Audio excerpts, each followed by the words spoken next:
ज्योतिष विमर्श में आपका एक बार फिर से स्वागत है। देवियों और सज्जनों, 30 मार्च से हिंदू नववर्ष प्रारंभ हो रहा है और इसी के साथ 30 मार्च से ही वासंतिक नवरात्रि अथवा चैत्र नवरात्रि का भी शुभारंभ हो रहा है। इन 9 दिनों में हम लोग माँ भगवती की अन्यान्य रूपों में पूजा करते हैं। जो विक्रम संवत अब नया शुरू हो रहा है वह है 2082वां विक्रम संवत 30 मार्च 2025 से शुरू हो रहा है। इस वर्ष की जो कुछ खास विशेषताएं हैं वो ये हैं कि इस वर्ष के जो राजा हैं वे सूर्य हैं और संयोग से मंत्री भी सूर्य ही हैं। इसके अलावा सत्शेष और धनेश यह बुध हैं। एक और खास बात इस संवत्सर की है कि यह संवत्सर जो शुरू हो रहा है अभी 30 मार्च को, इस संवत्सर का नाम होगा काल युक्त संवत्सर। वैशाख कृष्ण पक्ष द्वितीया को काल युक्त संवत्सर समाप्त हो जाएगा और सिद्धार्थ नामक संवत्सर आ जाएगा। किंतु संकल्पादि में वर्ष पर्यंत काल युक्त संवत्सर का ही नामोल्लेख होगा।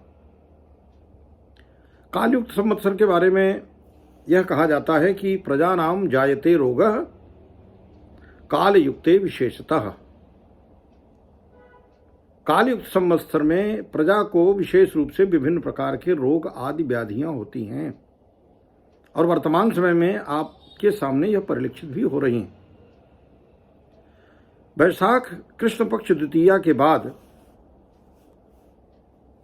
सिद्धार्थ नामक संवत्सर 15 अप्रैल 2025 से शुरू हो जाएगा, जो वर्ष पर्यंत रहेगा, अगले वर्ष के चैत्र नवरात्रि तक। और कालयुग जो सिद्धार्थ नामक संवत्सर शुरू हो रहा है उसके बारे में यह व्यवस्था है कि उसका जो फल है वह कहा गया है कि तोज पूर्णो भवेन मेघो बहुसस्या वसुंधरा सुखिनः पार्थिवाः सर्वे सिद्धार्थ शिणु सुंदरी। अर्थात सिद्धार्थ नामक संवत्सर में मेघ में तोय होगा, जल होगा, वर्षा होगी, अर्थात इस वर्ष में वर्षा अधिक होगी। बहुसस्या वसुंधरा, हमारी धरती में सस्य धन धान्य हमारे यहाँ फसलें अच्छी होंगी।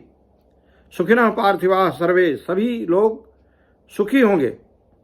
ये सिद्धार्थ नामक संवत्सर का फल है। लेकिन जैसा कि मैंने बताया कि वर्ष के राजा और मंत्री दोनों ही सूर्य भगवान हैं, तो जब सूर्य मंत्री और राजा होते हैं तो वर्षा कम हो जाती है। तो एक तरफ सिद्धार्थ नामक संवत्सर अधिक वर्षा की बात करते हैं और राजा के रूप में सूर्य और मंत्री के रूप में सूर्य कम वर्षा के लिए जाने जाते हैं। इससे यह तात्पर्य है कि वर्षा न तो बहुत ज़्यादा होगी न बहुत कम होगी। अब हम एक और ही इम्पॉर्टेंट विषय पे आते हैं, महत्वपूर्ण विषय पे आते हैं कि जो हमारा ये चैत्र नवरात्रि शुरू हो रहा है, जो वासंतिक नवरात्र 30 तारीख से शुरू हो रहा है, उसके बारे में मैं बता दूं कि इस बार यह नवरात्र 8 ही दिन का है, 9 दिन का नहीं है। पंचमी का ह्रास है। 2 तारीख को, 2 अप्रैल को चतुर्थी और पंचमी दोनों होंगी।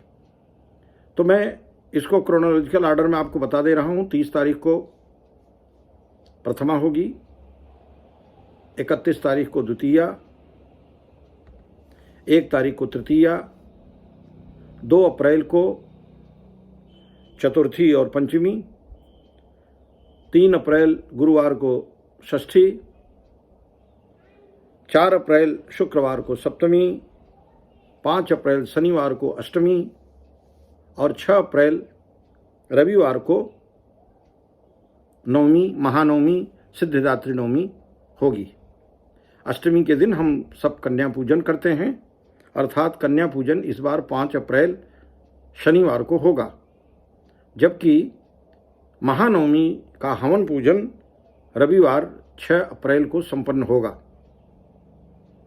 रविवार को 6 अप्रैल को रात्रि 11:14 तक नवमी रहेगी। उसके बाद दशमी लग जाएगी। पारण अर्थात जो 9 दिन व्रत रहेंगे, नवरात्रि का पूरा व्रत रहते हैं, वे अपना पारणा करते हैं, अन्न ग्रहण करते हैं। अन्न ग्रहण दशमी के प्रथम चरण में होगा, अर्थात 7 अप्रैल को सोमवार को प्रातः 7:14 से पूर्व पारणा हो जाना है। अब एक और बिंदु यहाँ उठकर आता है कि 9 दिन के व्रत की बात हो गई, किस दिन कौन सी तिथि होगी इस पर बात हो गई। कलश स्थापना 30 तारीख को कब होगा? तो अमावस्या यद्यप 29 तारीख को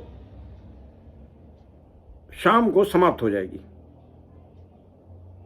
4:33 पर अमावस्या समाप्त हो जाएगी और प्रतिपदा शुरू हो जाएगी, लेकिन शास्त्र मत से उदयातिथि ग्रहण करने का जो नियम है, उस क्रम में 30 तारीख को कलश स्थापना होगी।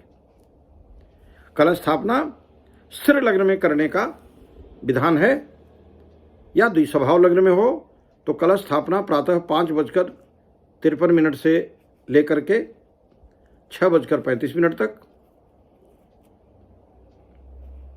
उसके बाद 8:12 प्रातः से लेकर के 10:08 तक,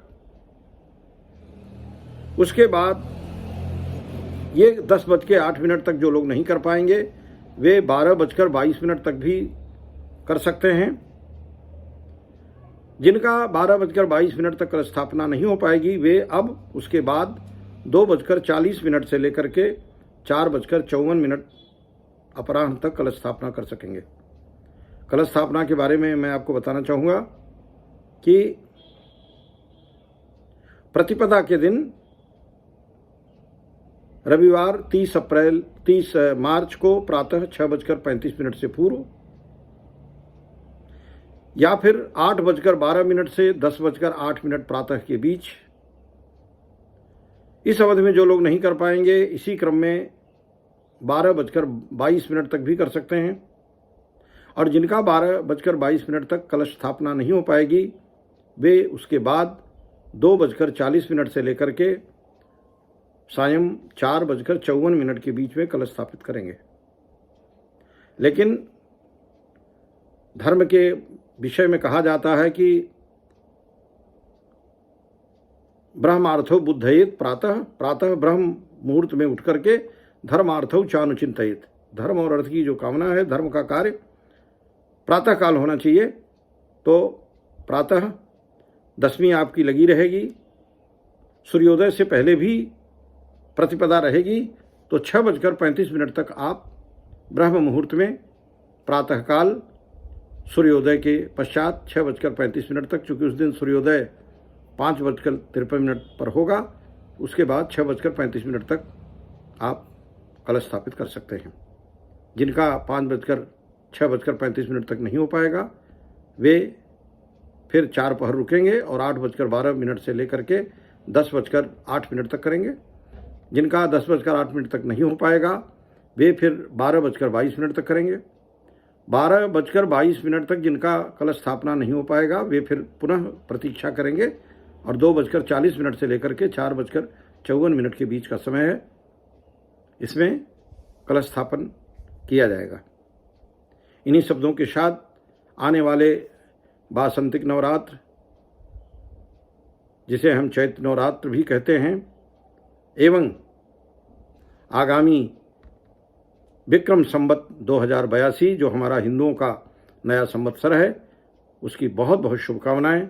आपके लिए नव संवत्सर हर प्रकार से शुभदायी, कल्याणकारी और प्रगतिदायक हो। जय हिंद।